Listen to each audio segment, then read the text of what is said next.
o livro Oito Mulheres de Fé, escrito pelo historiador Michael Heiken. Esse livro ele conta a história de 8 mulheres que foram fiéis ao seu chamado. E elas foram mulheres que inspiraram uma vida piedosa. E eu li esse livro faz uns 2 anos, e ele foi um livro que me abençoou muito, e eu queria encorajar todas vocês a lerem, 8 Mulheres de Fé. Como diz um conhecido meu, você não pode passar dessa vida para outra sem ler esse livro. Por um acaso, esse conhecido está aqui, e eu queria chamá-lo, é o Jonas.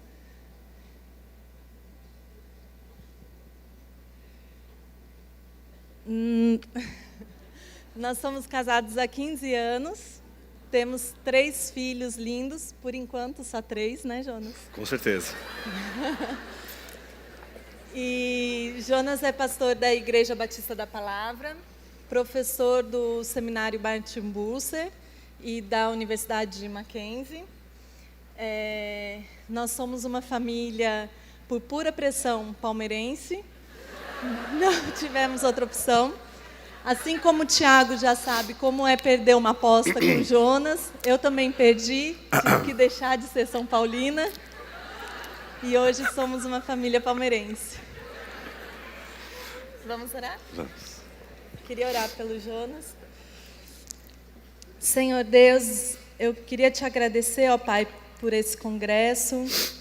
Obrigado, ó Pai, pela vida de cada mulher presente aqui hoje, que se esforçou, que abriu mão de alguma coisa para estar aqui hoje, ó Pai.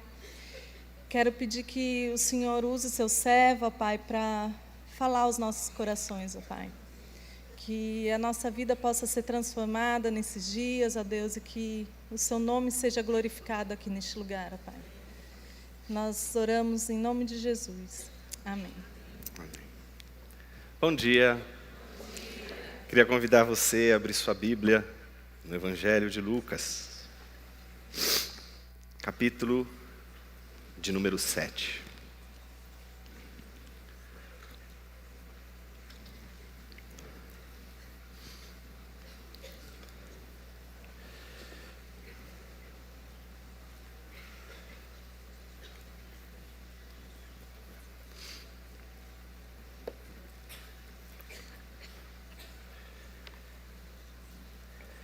Hoje nós vamos falar sobre identidade, idolatria da identidade, e amanhã nós falaremos sobre verdadeira adoração. Eu escolhi 2 encontros que os evangelhos nos oferecem de Jesus, um dos muitos, na verdade, encontros de Jesus com mulheres.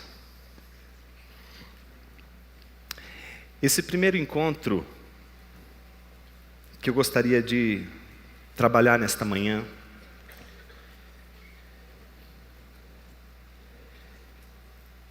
está no capítulo 7 de Lucas, dos versículos 36 a 50. Nós vamos ler essa passagem, em seguida nós vamos meditar sobre o que ela tem a nos ensinar. Diz assim a palavra de Deus: um dos fariseus convidou Jesus para que fosse jantar com ele. Jesus, entrando na casa do fariseu, tomou lugar à mesa. E eis que uma mulher da cidade, pecadora, sabendo que ele estava jantando na casa do fariseu, foi até lá com um frasco feito de alabastro, cheio de perfume, e estando por detrás aos pés de Jesus, chorando, molhava-os com suas lágrimas e enxugava com os próprios cabelos. Ela beijava os pés de Jesus e os ungia com perfume. Ao ver isto, o fariseu que o havia convidado disse consigo mesmo: se este fosse profeta, bem saberia quem e que tipo de mulher é esta que está tocando nele, porque é uma pecadora. Jesus se dirigiu ao fariseu e lhe disse: Simão, tem uma coisa para lhe dizer. Ele respondeu: diga, mestre. Jesus continuou: certo credor tinha 2 devedores. Um lhe devia 500 denários e o outro devia 50. E como eles não tinham com que pagar, o credor perdoou a dívida de ambos. Qual deles, portanto, o amará mais? Simão respondeu: penso que é aquele a quem mais perdoou. Jesus disse: você julgou bem. E voltando-se para a mulher, Jesus disse a Simão: você está vendo esta mulher? Quando entrei aqui em sua casa, você não me ofereceu água para lavar os pés. Esta, porém, molhou os meus pés com lágrimas e os enxugou com seus cabelos. Você não me recebeu com um beijo na face. Ela, porém, desde que entrei, não deixou de me beijar os pés. Você não ungiu minha cabeça com óleo, mas esta com perfume ungiu os meus pés. Por isso afirmo a você que os muitos pecados dela foram perdoados, porque ela muito amou. Mas aquele a quem pouco se perdoa, pouco ama. Então Jesus disse à mulher: os seus pecados estão perdoados. Os que estavam com ele à mesa começaram a dizer entre si: quem é este que até perdoa pecados? Mas, aí sim, Jesus disse à mulher: a sua fé salvou você. Vá em paz. Queria orar mais um pouquinho. Vamos curvar nossa cabeça. Senhor Deus, fale conosco através de Tua palavra. Que a gente descubra o amor dessa mulher, que não suporta ídolos, que só tem um Senhor, e só tem um lugar para adorar, que não é os pés de barro de um ídolo, mas são os pés do mediador de toda a criação, o Filho de Deus. Que o Senhor nos encontre hoje, Pai, não debaixo do jugo dos pés de barro, mas dos pés do Redentor. Em nome de Jesus. Amém.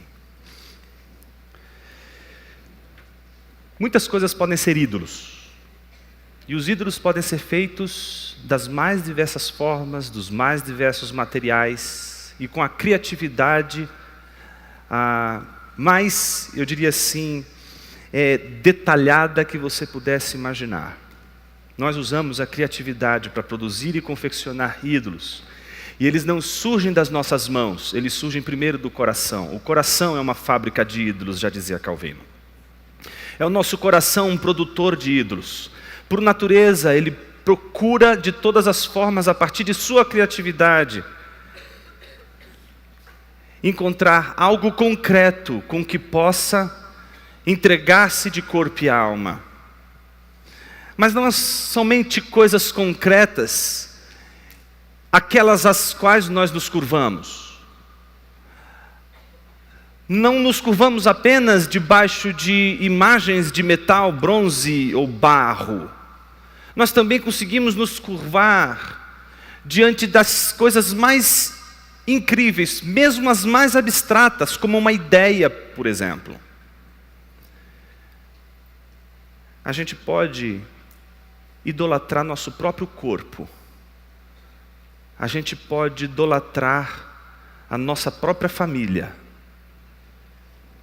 Mas talvez uma das mais difíceis idolatrias, em termos de consciência, é a idolatria da nossa identidade. Essa é a mais difícil da gente pegar. E a pergunta é: por quê? Porque acreditamos que a nossa verdadeira identidade estaria ligada única e exclusivamente à nossa busca interna, pessoal. Então por isso a gente encontra nos mais variados, digamos, setores de uma livraria que tem lá seus livros de autoajuda, os mais os títulos mais incríveis dizendo: procure o fundamento em si mesmo. Está dentro de você o que você precisa saber sobre você mesmo. No entanto, quando a gente encontra as Escrituras, a gente encontra um grande desafio de que buscar mais a si mesmo é idolatrar como qualquer idolatria de algo metálico, algo feito de barro, algo construído com nossas mãos. Alguém que busca encontrar-se a si mesmo e sua identidade em si mesmo, se distancia o máximo possível de si mesmo. Por isso, todas as vezes que você busca encontrar em si mesma, cada vez mais quem você é, mais distante de quem você fica. Porque o jogo da verdade é o jogo que quebra e expõe o falso ídolo.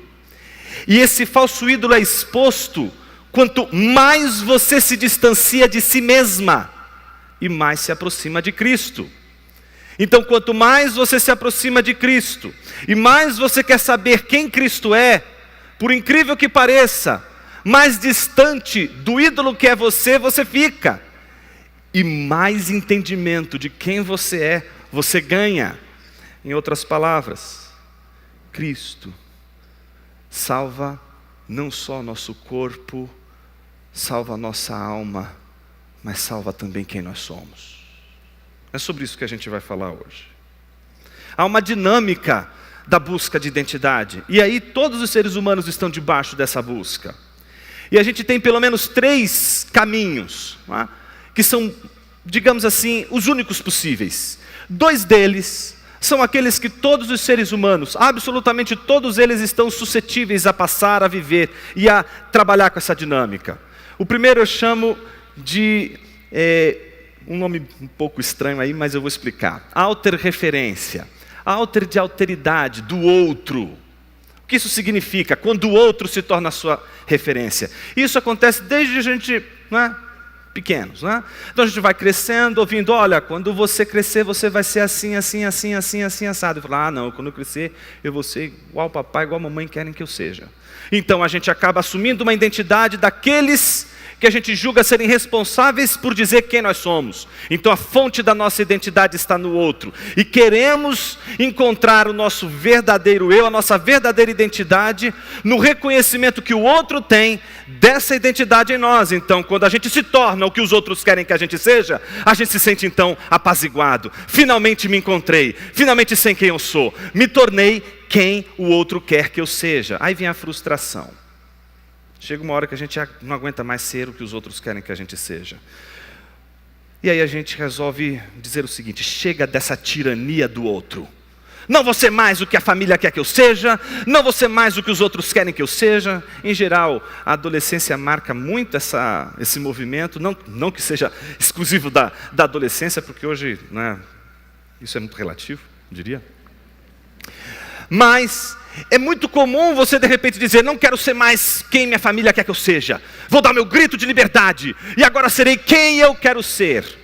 Da autorreferência, da referência do outro, eu passo para a ego-referência, a referência a mim mesmo. Então eu troco um tirano por outro. Agora não é o outro quem diz quem eu quero ser, agora sou eu. Eu digo: ser X ou nada.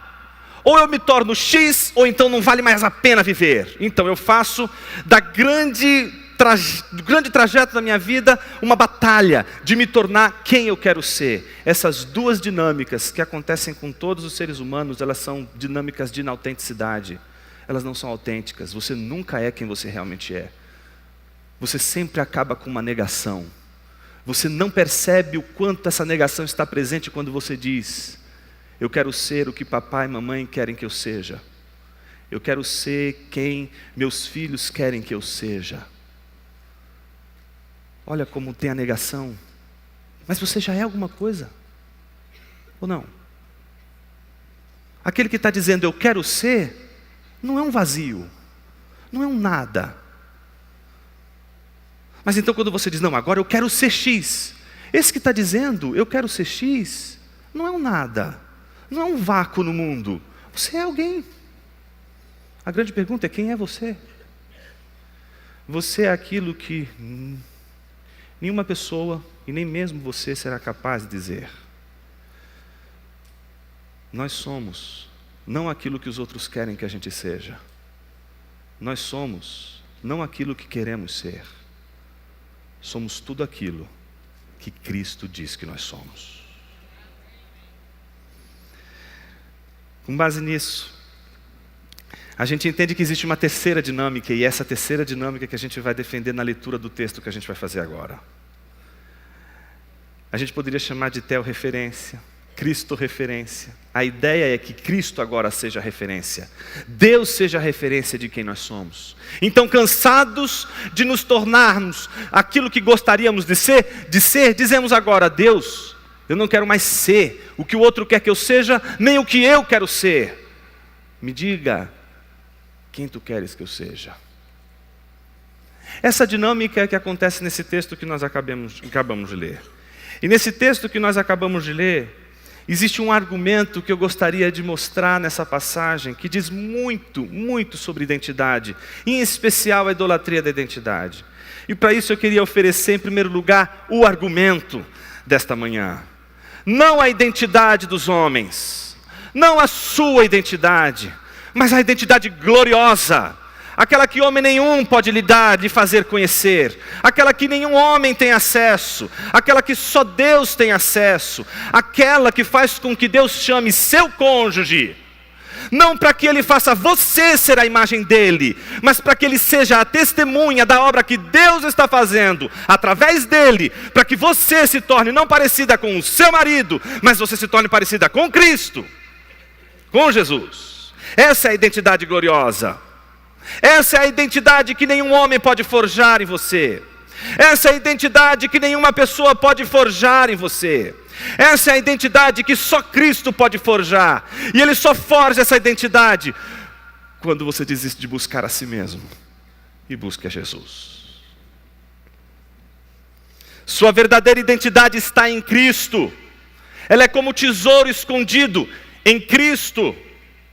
Ela não está escondida no seu marido, não está escondido nos seus filhos, não está escondido no seu trabalho, não está escondido nas obras das suas mãos. A sua verdadeira identidade é um tesouro glorioso, escondido em Cristo Jesus. É Ele quem te dará a sua nova e verdadeira identidade. Todavia, enquanto você se preocupar com sua própria identidade, você não estará de modo algum indo em direção a Cristo. Esqueça a sua identidade. Não faça dela a questão mais importante da sua vida. Não faça da sua identidade o seu ídolo. Sua verdadeira identidade não aparecerá se você a buscar sozinha. Pelo contrário, ela aparecerá somente quando você buscar somente a Cristo. Como isso se dá no texto que nós acabamos de ler? Se você observar o texto, ele está dividido em 7 partes. Quantas partes? 7 partes. Eu diria que existe um centro nesse texto, que fica no meio de uma primeira seção de 3 partes e uma segunda seção de 3 partes. O meio dessa exposição, o meio desse texto, é uma parábola que Jesus conta. A parábola está dos versículos 40 a 42, e ela fala sobre a relação entre amor, perdão. Ela fala também sobre idolatria e adoração. Perceba o que diz os versículos de número 40 a 42. Diz assim: Jesus se dirigiu ao fariseu e lhe disse: Simão, tenho uma coisa para lhe dizer. Ele respondeu: diga, mestre. Jesus continuou: certo credor tinha 2 devedores, um lhe devia 500 denários e o outro devia 50, e como eles não tinham com quem pagar, o credor perdoou a dívida de ambos. Qual deles, portanto, o amará mais? Que vocês acham que amará mais? Não responda ainda. Apenas pense. Quem ama mais?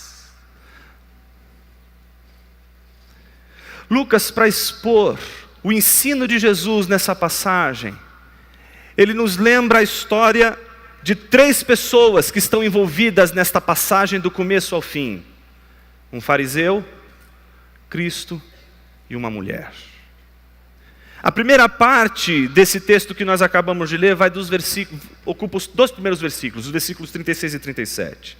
Ela é a introdução dessa narrativa de Lucas. E ela visa apresentar, em primeiro lugar, as personagens envolvidas nessa narrativa. E as personagens envolvidas são todas essas 3: o fariseu, Jesus e a mulher. E como nós vimos, os versículos 36 e 37 diz que um dos fariseus convidou Jesus para que fosse jantar com ele, para que participasse de um banquete. A primeira coisa que a gente precisa ter em mente é que eles não estão chamando Jesus para comer uma pizza no fim do dia, para poder descansar e relaxar. Não. Não é um jantar de amigos. Não é um jantar familiar.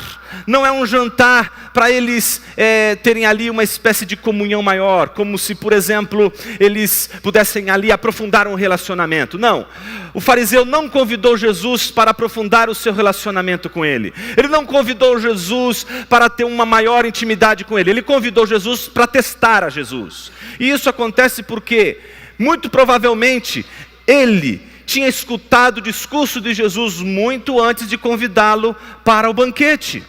Ele convida então Jesus para um banquete porque ele já havia escutado o discurso de Jesus. Ele viu o que Jesus havia dito. E então agora ele quer pôr tudo aquilo que Jesus disse à prova. E ele põe isso à prova por um banquete.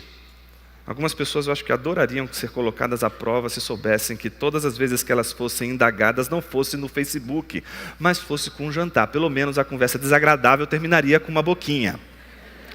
Mas não é o caso. O que acontece nessa passagem é muito curioso, porque é muito distante da nossa realidade. O simpósio, o banquete, surge daqui. Na antiguidade, as pessoas não convidam mestres para um banquete porque querem simplesmente alimentá-los. É a oportunidade desses mestres darem seu discurso mais íntimo para um grupo menor. Então a casa fica com as portas abertas para receber absolutamente qualquer pessoa. Qualquer pessoa pode entrar na casa do fariseu. Qualquer pessoa pode entrar naquele momento ali, participar daquele momento. Só não pode se sentar à mesa. Então imagine que ele convida Jesus para um banquete. E não só Jesus, convida Jesus e alguns outros convivas para que se sentem ao redor da mesa. E ao redor da mesa, somente aqueles que foram convidados para o banquete podem ouvir aquilo que o mestre está ensinando, mas depois do seu discurso, lhe fazer perguntas. A plateia que está ao redor apenas pode escutar, apenas pode ver o que está acontecendo, mas não pode se dirigir ao mestre. Somente os convidados, somente aqueles que estão à mesa podem se dirigir ao mestre e fazer as perguntas durante o banquete. Então, como de costume, ele chama Jesus para este banquete. E há todo um protocolo. O protocolo precisa ser seguido. Em geral, a indumentária do judeu do primeiro século era composta da túnica e uma capa. A capa é a segunda parte da indumentária que é um tanto pesada em relação à túnica. E em geral você identifica o servo na casa justamente pela ausência da capa. Porque a capa, ainda por ser pesado e tornar a indumentária mais pesada, não facilita o serviço. Então você identificava facilmente o servo numa casa quando ele principalmente não estava com capa. Isso explica porque Jesus, quando estava sentado à mesa com seus discípulos na ceia, na última ceia com eles, a primeira coisa que ele faz é tirar a capa. E agora ele é o único sem capa, e por isso deita água na bacia e começa a lavar os pés dos seus discípulos. Fazer aquilo que nenhum servo havia feito até então. Então o que acontece nesta hora é exatamente isso. Eles estão reunidos para um banquete, existe ali uma mesa. Essa mesa não é como a nossa mesa, a sua mesa, provavelmente a minha mesa. São mesas modernas e essas mesas escondem nossos pés. Nós nos sentamos para dentro das mesas. Essa mesa dos tempos de Jesus, ela é rente ao chão e elas tiram os nossos pés debaixo da mesa. O que mais fica às vistas são os nossos pés. Nós nos reclinamos nestas mesas e os pés ficam para fora. Os pés têm facilidade de acesso. Você vê os pés dos convivas. Os pés dos convivas estão à vista de todos os que estão ali. Então eles se sentam àquela mesa, mas não diretamente. Eles, em primeiro lugar, são recebidos pelo anfitrião. Então, quando o anfitrião recebe o mestre, era de bom tom que ele, naquele momento, se fosse um mestre que causasse nele um grande impacto, ele tiraria a sua capa, estenderia a sua capa sobre o chão, e o mestre então pisaria sobre esta capa, e ele seria recebido com um beijo. Chamaria o servo, ou ele mesmo, porque havia tirado a capa, ele mesmo faria o que o servo deveria fazer, e lavaria os pés daquele mestre, e o convidaria a sentar-se à mesa. Essa seria uma maneira de receber calorosamente um grande mestre. Se, por exemplo, o fariseu quisesse receber bem a Jesus, e quisesse que Jesus se sentisse muito acolhido, então era isso que ele deveria então fazer. Mas o texto bíblico diz que Jesus, entrando na casa do fariseu, tomou lugar à mesa. Ninguém o recebe. Não há um servo que lave seus pés, nem o servo da casa recebeu ordens para que lavasse os pés de Jesus. Tudo premeditado. O que está em jogo ali não é um convite para Jesus conversar, é um convite para humilhar a Jesus, é um convite para expor a vergonha de Jesus. Mas a Bíblia diz, no versículo 37, que a história, o cenário, não é só composto do fariseu, é composto também de uma mulher. E o versículo 37 diz que a mulher, que era uma mulher conhecida na cidade, as pessoas tinham conhecimento daquela mulher, e o texto qualifica essa mulher como pecadora. A situação moral dessa mulher não era certamente uma, digamos assim, de boa reputação, mas ela sabia que o mestre estava jantando na casa do fariseu.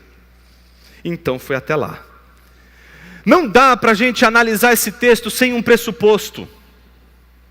Não só o fariseu ouviu os discursos de Jesus antes, mas aquela mulher também ouviu os discursos de Jesus antes. E um dos evangelhos que mais demonstra o quanto Jesus era uma espécie de imã de pecadores, os pecadores se sentiam atraídos a Jesus, é o evangelho de Lucas. Lucas capítulo 15, versículos 1 e 2 diz que aproximavam-se de Jesus publicanos e pecadores. Não era para pedir um milagre, não era para pedir a casa própria, não era para pedir uma nova oportunidade para a vida. Eles se aproximavam de Jesus para ouvir sua palavra, eles se aproximavam de Jesus para ouvir o seu discurso, e por isso eles recebiam Jesus para um banquete, e um banquete amigável. Então eles estão sentados à mesa, ouvindo o que Jesus tem a dizer, e os publicanos e pecadores estão ali admirados, sem nenhuma palavra, mas só os ouvidos, como um dia Maria, aos pés de Jesus, conforme a gente vai ver em Lucas capítulo 10, está sentada aos pés de Jesus, ouvindo os seus ensinamentos. Ou seja, aquilo que Jesus tinha para dizer é importante. O povo não está só interessado nos milagres, o povo está ouvindo a palavra de Jesus, o povo está ouvindo o que Jesus tem para dizer. E então aqueles publicanos e pecadores se sentavam ao redor de Jesus para ouvir sua voz, mas os fariseus e escribas se aproximavam, murmurando e questionando por que ele se senta à mesa com publicanos e pecadores, por que ele bebe e come com eles. Aquela mulher, assim como aqueles publicanos e pecadores, ouviu o discurso de Jesus. Minha pergunta é uma só: que discurso é esse que faz essa mulher tomar essa decisão de, sabendo que Jesus foi convidado para um banquete, ela ia até a sua casa, como diz o versículo 37, com um frasco feito de alabastro, cheio de perfume, para ir até Jesus? Por que ela queria levar isso? Algo tão caro, algo que demandava tanto valor. Qual é a razão de saber que Jesus estava ali, de pegar todo esse elemento e ir até lá? A gente só sabe quando a gente lê o texto como um todo. Era gratidão. A gratidão daquele que escuta a palavra da vida e sabe que se não for Jesus, nada mais vale a pena. De que nada na vida vai dar orientação e vai dar significado se não for seguir a Jesus. Então ela descobre, depois de ouvir a palavra de Jesus, que aquilo que ela mais deve buscar é Cristo. De que aquilo que ela mais deve agora procurar na vida é Cristo. E ela não vai na casa do fariseu para buscar ali um pedacinho daquela comida e sentar-se àquela mesa. ela vai até a casa daquele fariseu, porque ela vai encontrar Jesus. Mas ela sabe que ela vai ter que enfrentar o olhar dos homens. Ela sabe que vai ter que enfrentar o olhar daqueles que a enxergam de um jeito que Jesus não a enxerga. Ela sabe que a identidade dela está franqueada por aqueles homens de uma forma que Jesus não franqueia. Ela sabe que aqueles homens a enxergam de uma maneira que poderia causar nela uma certa repulsa ou uma certa até timidez. Mas o que os outros dizem, o que os outros querem que ela seja, ou o que os outros berram dizendo a ela, você tem que ser isso, pouco importa. Ela ouviu o mestre, e agora ela só faz uma coisa, buscar a Cristo, e é Cristo a única coisa que interessa para aquela mulher. Por isso não importa o que os outros dizem que ela é, não importa o que os outros falam sobre ela, o que importa é que ela quer encontrar Jesus.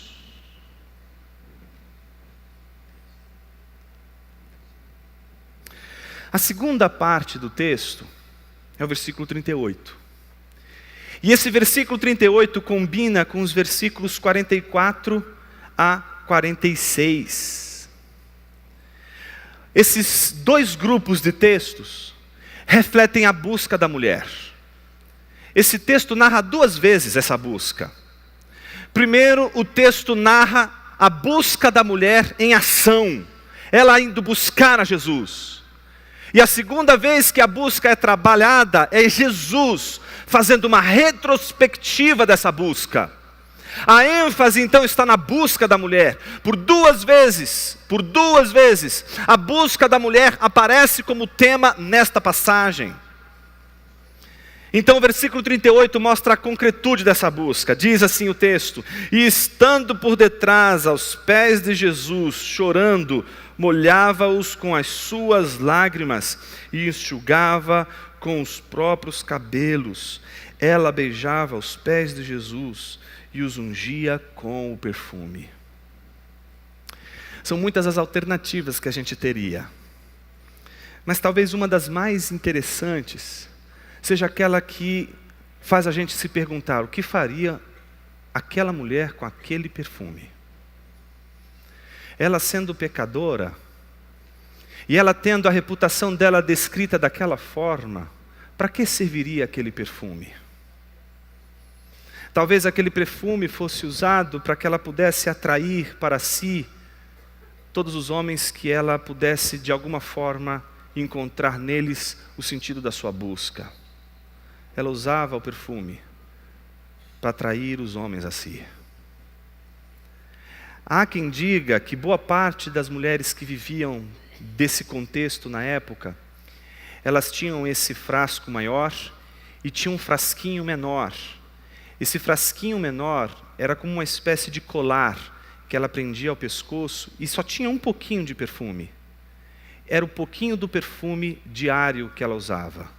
Todo dia ela ia naquele frasco maior, pegava um pouquinho daquele perfume, alimentava aquele frasquinho pequeno, e era com ele que ela usava para que aquele dia ela pudesse atrair os homens para si.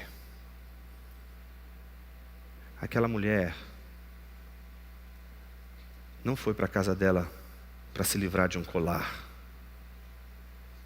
Ela foi para derramar aquele frasco inteiro nos pés de Jesus.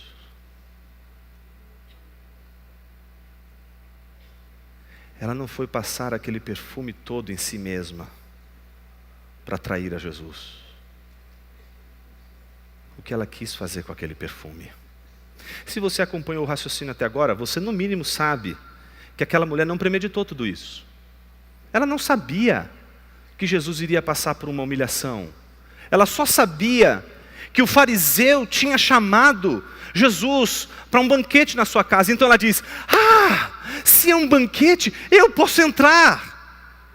A lógica é essa. Se não é um banquete, imagina, eu entrar na casa de um fariseu. O fariseu ensinava para o seu filho desde pequeno: menino, nunca passe entre duas mulheres. Por quê, papai? Pode ser que ela esteja no seu ciclo menstrual, filho. E se você passar por entre elas, você vai ser contaminado.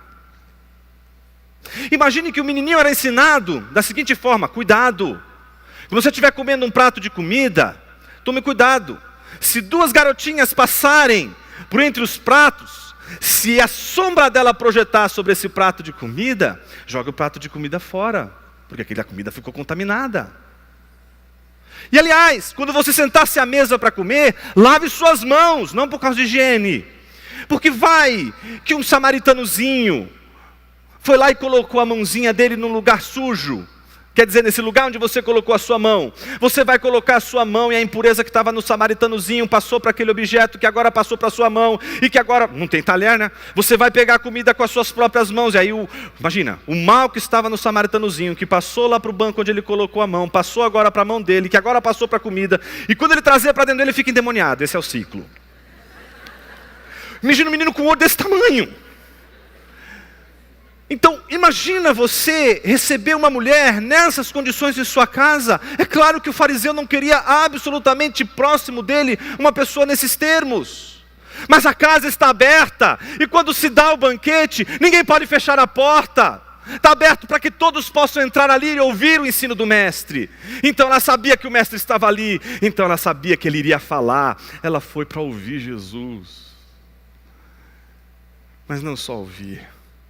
Ela foi para derramar aquele perfume sobre a cabeça e as mãos de Jesus, porque isso era comum, isso era um gesto de gratidão.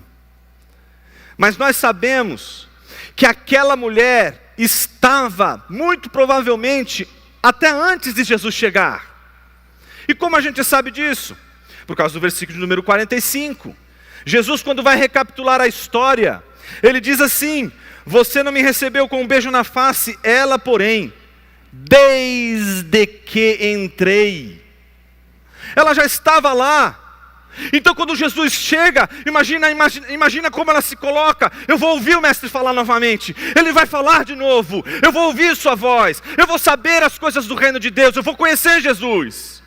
Mas ela se dá diante de uma cena. A cena da humilhação de Jesus. Ela vê Jesus sentar à mesa com seus pés sujos. Ela não suporta ver aquele olhar de superioridade em cima de Jesus. Ela não suporta olhar para aquela mesa e ver todos os pés ao redor de Jesus limpos, mas os pés de Jesus sujos. Como pode alguém que ouviu a palavra de Jesus não agradecer por tudo que ele fez? Então aquela mulher muda todos os planos. Então, preste atenção. Aquela mulher não estava no script dela. Ela não disse assim: quando eu chegar lá, vai acontecer uma coisa assim, e então eu preciso, eu tenho que levar uma toalha. Eu preciso levar uma toalhinha se eu vou lavar os pés de Jesus. Não posso ir de qualquer jeito. Não, ela não vai para fazer isso. Esse não é o objetivo dela. Ela não está preocupada em lavar os pés de Jesus. Ela quer agradecer Jesus, ela quer honrar Jesus. Mas o problema é que ela agora se dá diante de uma situação terrível. E fica imaginando que poderia muito bem ter ali a toalha, a bacia de água. Mas quem queria lavar os pés de Jesus? Ninguém. Jesus sentou com os pés sujos. Então ela está olhando para Jesus, que olhou para ela, que fez ela enxergar até então o que ela não tinha enxergado. E ela não consegue admitir porque aqueles homens estão tratando Jesus dessa forma. Então o que ela faz? Ela começa a chorar. O texto diz, no versículo de número 38, que estando por detrás aos pés de Jesus, chorando, molhava-os com suas lágrimas e enxugava com os seus próprios cabelos. A cena, meus irmãos, ela é incrível. Aquela mulher então está chorando. Ela então, o choro é copioso, não é uma lágrimazinha que corre por aqui, é uma lágrima corrente, não são os olhos marejados, mas é lágrima suficiente para molhar os pés de Jesus, e ela se sentir na obrigação de enxugar os pés de Jesus. E é interessante porque aquela mulher não precisou fazer esforço algum, os pés de Jesus estavam disponíveis. Então aquela mulher vai até os pés de Jesus, chora aos pés de Jesus, lava com suas lágrimas os pés de Jesus, e ela faz uma coisa que ninguém pode fazer em pé: enxugar os pés de alguém com sua própria cabeça. Tem que ser um homem elástico, uma mulher elástico, tem que ser um ser humano com poderes incríveis para poder ficar em pé e lavar enxugar os pés de Jesus com sua cabeça. A única coisa que você pode fazer numa hora como essa é o que todo adorador faz quando está diante do Supremo Deus. Se prostra, e é assim que ela vai. Ela está de joelhos. Mas ela faz uma coisa que escandaliza todo mundo. Imagina, está todo mundo já escandalizado. Porque ela tocou os pés de Jesus. Então está todo mundo assim. Todo mundo esperando o que Jesus vai fazer com essa mulher. Ele agora, se é profeta, vai mandá-la embora. Se ele é conservador, se ele é alguém que cuida bem das coisas e deixa as coisas tudo em ordem, é alguém que cumpre as regras com toda a segurança. Se Jesus faz isso como todo fariseu deveria fazer, e como faz, ele vai mandar aquela mulher embora, vai rejeitar, vai fazer, opa, meu pé não, tira aí, agora não. Mas o que a gente vê é uma cena contrária. Jesus deixa ela chorar sobre os seus pés. Então já está um climão ali. Aí a mulher resolve soltar os cabelos. Talvez para vocês aqui, soltar os cabelos não sejam algo assim tão significativo. Mas ali, mulheres não soltam cabelos não. Elas vivem sobre outro regime. Quando ela tira e solta os cabelos, aí pensa que aquele escândalo quadriplicou. Ela tirou os cabelos agora. E aí ela pega os seus próprios cabelos e começa a enxugar os pés de Jesus. Ela não fez planejado, entendeu? Ela não disse assim, olha, quando eu chegar lá, eu vou chorar nos pés de Jesus. Aí depois de eu chorar, eu vou... Não, isso não estava no script. Ela viu Jesus sendo humilhado e falou, como assim? Isso não é possível. Então ela dobra os joelhos, chora aos pés de Jesus, enxuga com seus próprios cabelos.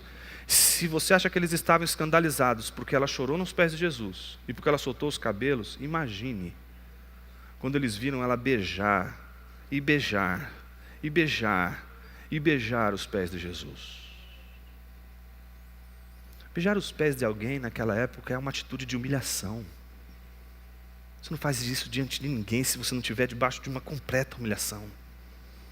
Aquela mulher está participando da humilhação de Jesus naquela mesa. Ela está se humilhando ali diante de Jesus, que tinha sido humilhado por aqueles homens. Então ela beija os pés de Jesus, ungindo os seus pés com perfume.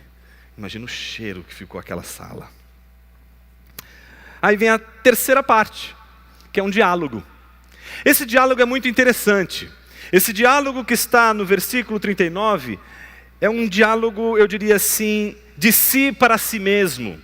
O versículo 39 diz, ao ver isto, o fariseu que o havia convidado disse consigo mesmo. É a imagem daquele que só fala consigo mesmo, que se dirige a si mesmo, que não presta atenção no que está acontecendo ao seu redor. A única coisa que importa é ele mesmo. E a única opinião que importa é a dele mesmo, sobre ele mesmo e sobre tudo o que está acontecendo ali. O fariseu é egocentrado. O fariseu está centrado em si mesmo o tempo todo. Ele não consegue enxergar a obra de Cristo. Ele não consegue enxergar o que Cristo está fazendo ao seu redor. Ele só quer ter razão.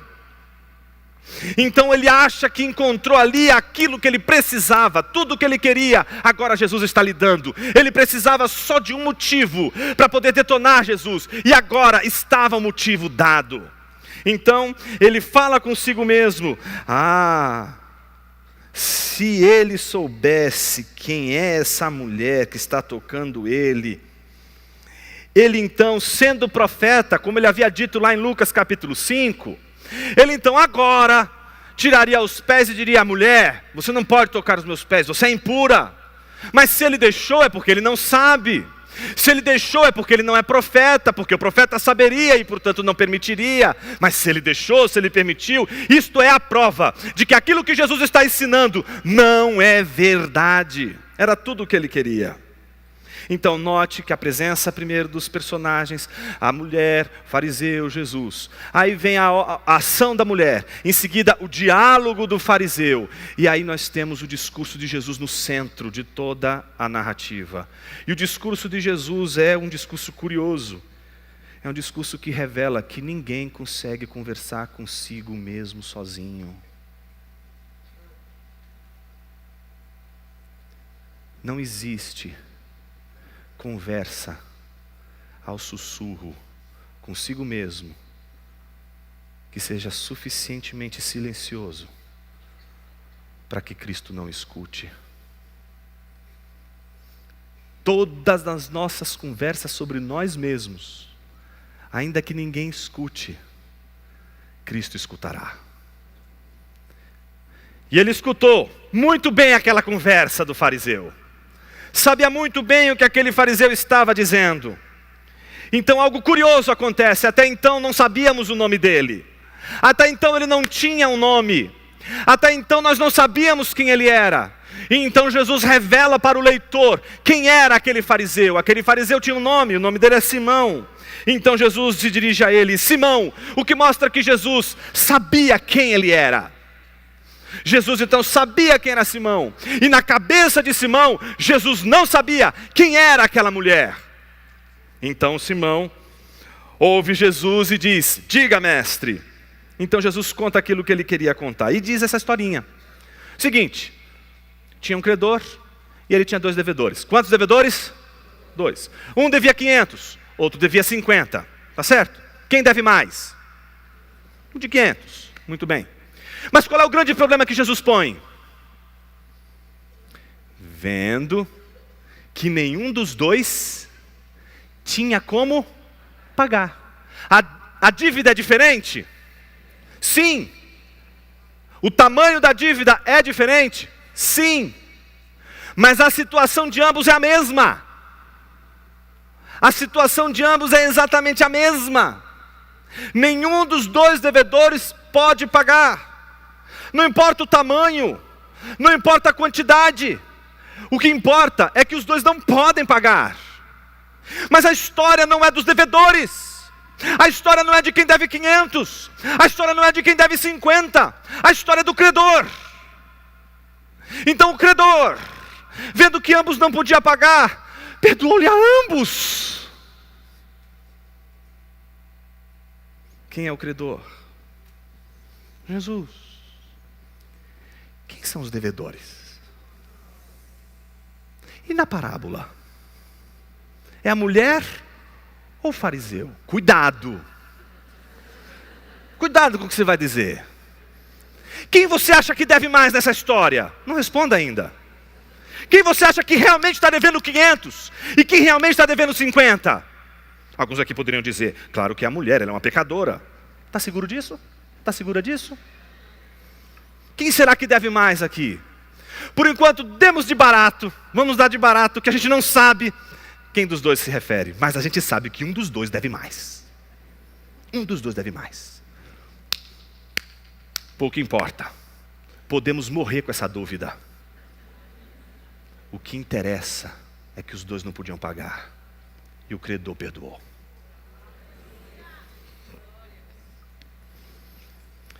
Então preste atenção. Nós temos o discurso contando a história da mulher. E agora o discurso contando a história do diálogo do fariseu de Simão consigo mesmo. Vocês concordam que ele fez um julgamento errado com relação à mulher? Fez. E fez um julgamento errado com relação a Jesus? Fez.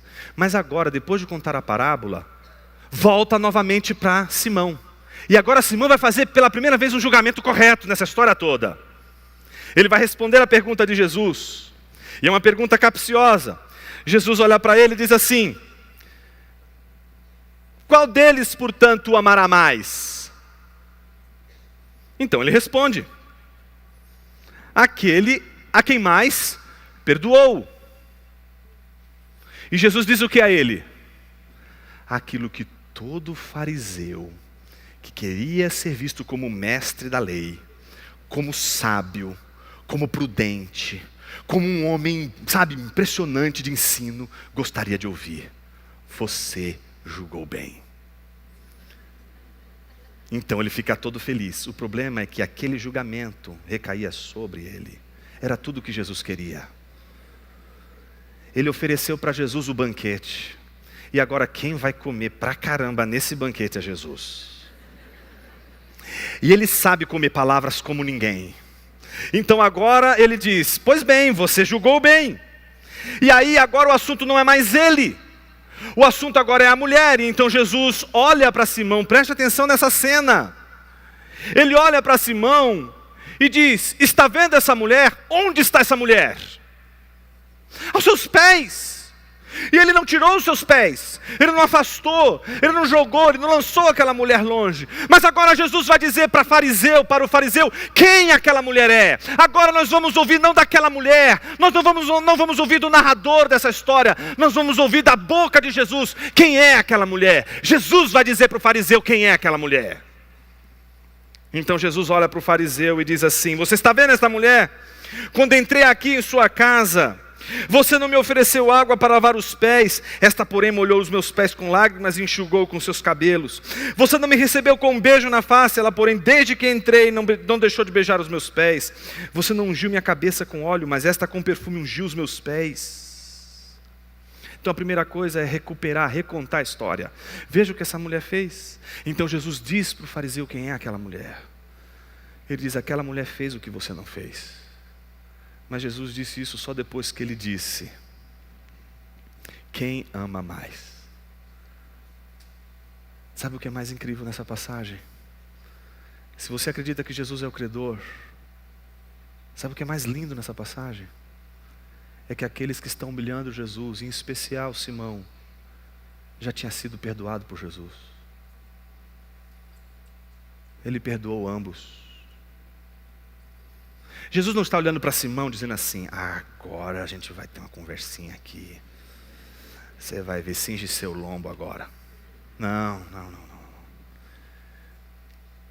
Jesus está olhando para Simão dizendo: ambos foram perdoados.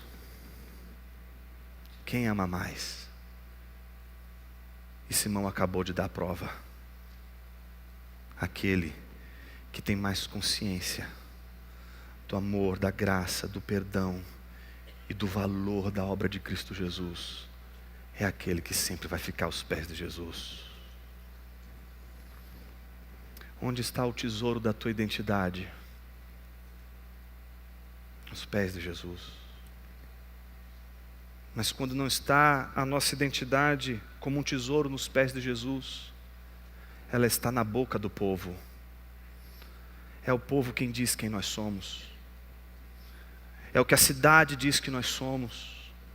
Então acolhemos os discursos alheios, acolhemos tudo aquilo que as pessoas dizem que nós somos. O texto é lindo demais, justamente porque ele faz a gente perceber o quanto aquela mulher, ela se contentou com a palavra de Jesus, e o quanto aquela mulher pôde agora ouvir de Jesus tudo aquilo que uma mulher pecadora jamais ouviria de um fariseu, de qualquer um daqueles naquele lugar. Se você quer saber quem você é, minha irmã, é Jesus que vai te dizer. Não é seu marido, não é seu esposo. Ele é só uma testemunha que deveria estar do seu lado para ver o que Deus está fazendo em sua vida, para te tornar cada vez mais parecida com Cristo. O que mais me chama a atenção nessa passagem é o comprometimento que aquela mulher teve com Cristo, ao ponto de esquecer-se de si mesma. De repente ela esqueceu que ela era uma pessoa não grata ali. De repente ela esqueceu que ela poderia ser rejeitada pelos homens também.